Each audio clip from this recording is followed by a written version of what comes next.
አላችሁ የምታወሩት፣ አላችሁ የምትመሰክሩት። ውስጡ ሌጊዮን የነበረ ብረት የሚሰባብረው ሰው ጌታ ኢየሱስ ክርስቶስ ሌጊዮኑን ካስወጣለት በኋላ ከተማው ሽብር ሆነ። ከዛ ግልብጥ ብሎ መጡ። በጣም ይገርመኛል።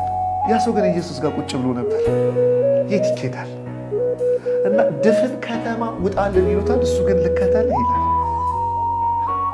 ድፍን ከተማ ሂድልን ይለዋል፣ እሱ ግን የተደረገለት ነው። የት መሄጃ አለው? የት ማረፊያ አለው? የት መቀመጫ አለው? ኢየሱስ ጋር ሂድ መስክር አንተ አለው። ሂድ መስክር። አሁን ከኔ ጋር እንደዚህ ምናምን ሳይሆን የምትሄደው ዞሮ ዞሮ በሌላ አቅጣጫ መከተል። ሂድ መስክር፣ የተደረገልን ተናገር። አላችሁ የምታወሩት፣ አላችሁ የምትመሰክሩት። ያድጋላው ያድጋላው። ግን ሌላው ይቀር። እንዲህ ነበርኩ፣ እንዲህ ሆኛለሁ። ከዛ ደግሞ በዚህ ውስጥ እንዲህ ነበርኩ፣ እንዲህ ሆኛለሁ። ራሱ በምን ውስጥ ነው? በዚህ ውስጥ ነው። ከዛ ደግሞ እየጨመረ ደግሞ ልከኛ በሆነ መንገድ ደግሞ ይመስገን ይህን ነገር